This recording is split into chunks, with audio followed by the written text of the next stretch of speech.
Om Sai Ram. Welcome to Sai Samarpan channel. मैं हूं आपके साथ में विन्नी और आज मैं एक्सपीरियंस लेकर आई हूं कल्पना जी का, जो इससे भी पहले मैं चैनल पर उनका एक्सपीरियंस ला चुकी हूं। शायद आप सबने सुना होगा और अगर नहीं सुना है तो लास्ट आप जाकर वीडियोस में सुन सकते हैं कि बाबा कैसे आए थे, बाबा ने कैसे उनकी जान बचाई, कैसे बाबा ने उन्हें नया जीवन दान दिया। ये जाके आप प्रीवियस वीडियोस में सुन सकते हैं। और आज मैं उनका दूसरा एक्सपीरियंस लेकर आई हूँ कि किस तरीके से बाबा ने एक मंत्र के ज़रिए उनके घर में खुशियाँ ही खुशियाँ भर दी, उनके घर के आंगन में खुशियाँ ही खुशियाँ भर दी। और आज वही एक्सपीरियंस मैं आप लोगों के समक्ष लेकर आई हूँ। तो चलिए चलते हैं एक्सपीरियंस की ओर। तो उनका एक्सपीरियंस कुछ इस तरीके का है कि उनके 2 बेटे हैं। तो जो उनका छोटा बेटा है वो बैंगलोर रहता था कल्पना जी के साथ में। जो मैंने उनका कोरोना वाला एक्सपीरियंस आप लोगों के समक्ष शेयर किया था, तब वो बैंगलोर में थी, अपने छोटे बेटे के साथ में रह रही थी। तो जब वो वापस आई, अपने कोलकाता वापस आई, बैंगलोर में उनके बेटे की जॉब है, जिस वजह से वो वहीं पर अपने बेटे के पास में रुकी हुई थी। लेकिन जब वो बीमार हुई और उसके बाद जब वो ठीक हो गई, तब वो अपने कोलकाता वापस आई। तो क्या था कि उनके छोटा बेटा जो है, उनकी शादी को 8 से 10 साल हो चुके थे और उनके घर में कोई भी बच्चा नहीं हो रहा था। वो बहुत परेशान थी। हर जगह उन्होंने चक्कर काट लिए, हर डॉक्टर के पास वो चले गए, हर जगह वो गए, जहाँ जहाँ नहीं जाना था वहाँ वहाँ तक वो लोग चले गए, सब कुछ किया। क्योंकि आप जानते हैं कि एक संतान के लिए हर इंसान, हर परिवार कहाँ कहाँ भागता है। जो जैसा कहता है, जहाँ कहता है वो वहाँ गए, सब कुछ किया। 8 से 10 साल हो गए शादी को, लेकिन बच्चा नहीं हुआ। वो बहुत परेशान थी। लेकिन कल्पना जी बाबा की बच्ची हैं, बाबा को बहुत मानती हैं। तो उन्होंने क्या किया, तो एक दिन क्या हुआ, ऐसे ही वो यूट्यूब पर वीडियोस देख रही थी। बाबा की एकदम से अचानक से एक वीडियो आई और उसमें एक मंत्र था, ओम साई शिव शक्ति नमो नमः। मैं दोबारा से रिपीट कर रही हूँ, ओम साई शिव शक्ति नमो नमः। तो ये मंत्र उन्होंने देखा और वहाँ पर उस वीडियो में ये था कि अगर आप 21 दिन तक इस मंत्र का जाप करेंगे तो डेफिनेटली आपकी मनोकामना पूरी होगी।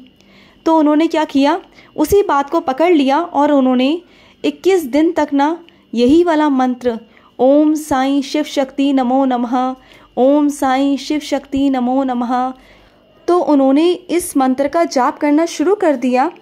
और पता है, आप सोच भी नहीं सकते हो कि उनके साथ में क्या चमत्कार हुआ। 21 दिनों के अंदर ही अंदर उनकी बहू का वहाँ से कॉल आता है, बैंगलोर से उनके बेटे का कॉल आता है कि वो माँ बनने वाली हैं, उनके घर में छोटा सा नन्ना मुन्ना साईं आने वाला है। और सिर्फ इतना ही नहीं, बाबा ने दिया तो झोली भर कर दिया। उनके बेटा ही नहीं हुआ, उनके बेटा और बेटी दोनों हुए, जुड़वा हुए। क्योंकि बाबा से 1 मांगा था, बाबा ने 2 दिए। क्योंकि बाबा इतने दयालु है ना, इतने प्यार के सागर है ना, अगर आप बाबा से मांगोगे ना, सच में मांगोगे ना, तो बाबा आपको झोली भरकर ढेरों ढेर देंगे, कभी कमी नहीं करेंगे। सिर्फ हमारे में अंदर कमी होती है कि हम मांगते नहीं हैं। तो आप सोचिए कि जो काम इतने 8-10 सालों में नहीं हो पाया, कोई डॉक्टर नहीं कर पाया, कोई वैद्य नहीं कर पाया, और साईं के सिर्फ एक मंत्र से, 21 दिन के मंत्र से वो खुशखबरी उनके घर पर आई, वो किलकारी उनके घर पर गूंजी। सोचिए आप। और मैं आपको एक चीज़ और क्लियर कर दूं, भक्तों के अंदर एक चीज़ और है कि अगर वो कोई भी मंत्र देख लेते हैं ना, करना शुरू कर देते हैं। सपोज़ मैंने आज ये मंत्र बताया तो आप लोग क्या करोगे कि करना शुरू कर दोगे। लेकिन पता है क्या है, आप कोई भी मंत्र जाप करो, कोई भी, सब में साईं का नाम आ रहा है, सब में ईश्वर का नाम आ रहा है। चाहे वो ओम हो, शिव शक्ति हो, साईं हो, सब ईश्वर के नाम हैं। कोई भी अगर आप मंत्र कर रहे हो ना, तो विश्वास के साथ करो, पूर्ण विश्वास के साथ। आप मंत्र कोई भी करो, लेकिन पूर्ण विश्वास होना चाहिए कि आप जिस ईश्वर का मंत्र कर रहे हो, जिनसे आप जुड़ रहे हो ना, वो आपसे सच में कनेक्टेड हैं। इतना विश्वास आपको होना चाहिए उस मंत्र के ऊपर। ऐसा नहीं है कि आपने बस मंत्र जाप करना शुरू कर दिया, आपके मन में 10 तरह के सवाल हैं, शंकाएं हैं और शक भी है ऊपर वाले को लेकर कि पता नहीं होगा नहीं होगा, होगा नहीं होगा। तो वो नहीं होगा, ये मैं आपसे क्लियरली बोल रही हूँ कि वो नहीं होगा। अगर आप पूरे विश्वास के साथ सिर्फ ओम साई रक्षक शरणम भी कहेंगे, ओम साई नाथ भी कहेंगे, साईं बाबा भी कहेंगे, साईं साईं भी कहेंगे ना, तो आपकी हर एक मनोकामना पूरी होगी। और मैं आपको ये प्रैक्टिकल बात बता रही हूँ, क्योंकि मैं नहीं चाहती कि आप कोई भी अंधविश्वास में जाओ। आप कोई भी मंत्र करो, कोई भी मंत्र, जो भी मंत्र आपको अच्छा लगता है। ज़रूरी नहीं कि जो मंत्र मैं बता रही हूँ वो मंत्र आप करो, नहीं, मत करो। जो मंत्र आपको सुकून देता है, जो मंत्र आपको शांति देता है, जिस मंत्र को बोलने से, सुनने से आपको अच्छा महसूस होता है ना, वो वाला मंत्र आप पकड़ो और पूरे विश्वास के साथ में बाबा से कहो कि हे बाबा, मेरी ये मनोकामना पूरी करो। बाबा, मुझे आप पर पूरा भरोसा है कि आप ये मेरी मनोकामना ज़रूर पूरी करोगे। और जैसे बच्चे माँ बाप क्या कि ज़िद नहीं करते कि पकड़ लेते हैं कि मुझे ये चाहिए, तो अंत में क्या होता है, एंड में क्या होता है, जब बच्चे ज़िद पर अटक जाते हैं तो जो पेरेंट्स होते हैं, जो माता पिता होते हैं ना, उन्हें बच्चों की बातों को मानना पड़ता है, क्योंकि वो उनसे प्यार करते हैं और उन्हें एंड में आकर वो चीज़ें दिलानी पड़ती हैं, चाहे वो कितनी भी महंगी हो। पर माँ बाप बच्चों को कभी रुलाते नहीं। तो इसी तरीके से बाबा हैं। अगर हमारे भाग्य में भी नहीं है ना, अगर हम उनका पैर पकड़ लेना कि बाबा हमें चाहिए बाबा, तो वो देंगे, वो डेफिनेटली देंगे। बस हमारा काम है कि हम किस तरीके से मांग रहे हैं, हमारा मांगने का तरीका, हमारे भाव, हमारा मन, कि हमारा मन कितना शुद्ध है और क्या सच्ची नीयत से हम मांग रहे हैं। और जो हम मांग रहे हैं तो क्या उसमें किसी का बुरा तो नहीं, सबका भला ही तो है। या फिर किसी और का भला नहीं तो कम से कम अपना ही भला हो, लेकिन भला हो, सकारात्मक चीज़ें हों, तो डेफिनेटली वो चीज़ें पूरी होती हैं। ठीक है, तो उन्होंने ये मंत्र का जाप किया 21 दिनों तक। उनके घर में किलकारी गूंजी और बाबा ने खुशियों से झोली भर दी।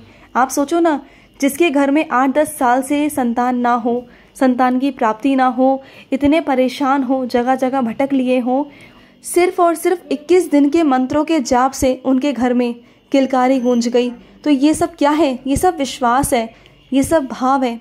अगर आप एक पत्थर को भी लेकर पूजेंगे ना, एक पत्थर में भी साईं समझेंगे, एक पत्थर में भी भगवान को दर्जा देंगे, एक भगवान को मानेंगे, अगर उस शक्ति को महसूस करेंगे, उनको एहसास करेंगे और कहेंगे कि हे परमात्मा आप हो, तो देखना कि आपकी इच्छाएं भी कैसे पूरी नहीं होंगी। और ऐसा नहीं कि बाबा आपको नहीं देंगे, अगर हम एक मांगेंगे ना तो बाबा आपको 10 गुना देंगे, क्योंकि बाबा कभी किसी का कर्जा नहीं रखते।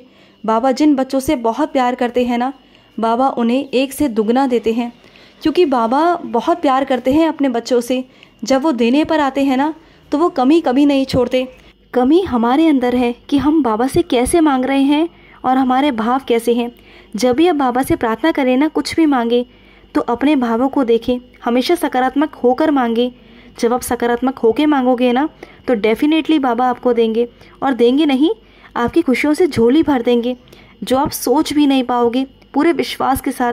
और बस यही कहूँगी कि जो भी मंत्र आप जाप करते हो वो सच्चे दिल से करो, सच्चे मन से करो, डेफिनेटली बाबा आपकी सुनेंगे और वो इच्छाएं पूरी होंगी, ज़रूर होंगी।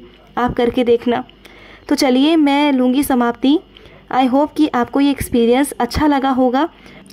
जितना हो सके आपसे आप इस वीडियो को आगे से आगे शेयर कीजिए, क्योंकि बहुत सारे ऐसे साईं भक्त हैं जिन्हें कुछ भी पता नहीं है, तो उन तक ये वीडियो पहुंचाइए, बाबा की सेवा कीजिए। क्या पता आपके एक शेयर से किसी की ज़िंदगी बदल जाए, बाबा की रहम नज़र उस बच्चे पे पड़ जाए। तो ये सेवा ज़रूर करिए। तो चलिए मैं लूँगी समाप्ति, मिलते हैं नेक्स्ट वीडियो में। तब तक के लिए ओम साई राम, जय साई राम।